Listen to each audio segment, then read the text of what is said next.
ശ്രദ്ധിച്ച് കേട്ടോണം. 4 ഘട്ടങ്ങളാണ്. 4ാമത്തെ ഘട്ടം വരെ അറിഞ്ഞ് നമ്മളിനിപ്പോൾ എന്തെങ്കിലും ഒരു കാലത്ത് നമ്മുടെ തലയിൽ ഇത്തരം ഒരു ചിന്ത വരരുത്. ആ രീതിയിൽ നമ്മുടെ തലയിലേക്ക് ഇൻഫർമേഷൻ കയറ്റിക്കോണം. ലഹരി വസ്തുക്കളുടെ ഉപയോഗം തലച്ചോറിനെ എങ്ങനെ തകരാറിലാക്കുന്നു എന്ന് താഴെ നൽകുന്നു.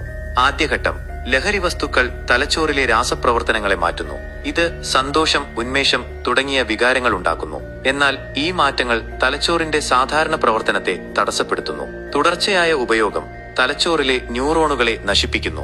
2ാം ഘട്ടം, ലഹരി വസ്തുക്കൾ തലച്ചോറിന്റെ ഓർമ്മശക്തി, ശ്രദ്ധ, തീരുമാനമെടുക്കാനുള്ള കഴിവ് എന്നിവയെ ബാധിക്കുന്നു. ഇത് പഠന വൈകല്യങ്ങൾ, ഓർമ്മക്കുറവ്, മാനസിക പ്രശ്നങ്ങൾ എന്നിവയ്ക്ക് കാരണമാകുന്നു. കൂടാതെ തലച്ചോറിലെ രക്തക്കുഴലുകൾക്ക് കേടുപാടുകൾ സംഭവിക്കുകയും ഇത് പക്ഷാഘാതത്തിനും മറ്റ് ഗുരുതരമായ ആരോഗ്യ പ്രശ്നങ്ങൾക്കും കാരണമാവുകയും ചെയ്യുന്നു.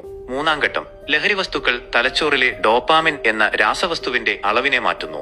ഇത് അടിമത്തത്തിലേക്ക് നയിക്കുന്നു. അടിമത്തം തലച്ചോറിനെ കൂടുതൽ നശിപ്പിക്കുകയും മാനസിക നിലയെ തകർക്കുകയും ചെയ്യുന്നു. തലച്ചോറിലെ കോശങ്ങൾ നശിക്കുന്നതിനാൽ മാനസിക രോഗങ്ങൾ വരാനുള്ള സാധ്യത വളരെയധികമാണ്.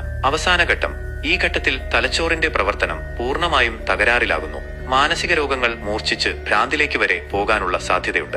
ശരീരത്തിലെ പ്രവർത്തനങ്ങൾ ഓരോന്നായി നിലച്ച് മരണം വരെ സംഭവിക്കാം.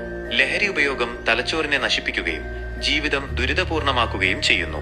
അതുകൊണ്ട് ലഹരി ഉപയോഗിക്കാതിരിക്കുക. ഇത് ഒരു നിത്യോപയോഗ സാധനം പോലെ ആക്കി മാറ്റിയിട്ടുണ്ട് എന്തൊക്കെയോ കാരണങ്ങൾ കൊണ്ട്. ഇത് ഓർത്തോർത്തോർത്ത് നമ്മുടെ തലയിൽ, നമ്മുടെ ഒരു ഘട്ടത്തിലും നമ്മുടെ തലയിലേക്ക് ഇത്തരം ചിന്തകൾ വരാണ്ടിരിക്കട്ടെ. അതിനെ തടയാനുള്ള ആ പ്രതിരോധ മാർഗം നമ്മൾ തന്നെ മനസ്സിനെ പറഞ്ഞു പഠിപ്പിച്ച് ഒരു പടച്ചട്ട പണിത് അതിൽ കടുക്കാത്ത രീതിയിൽ നമ്മൾ അകറ്റി നിർത്തുക എന്നുള്ളതാണ്.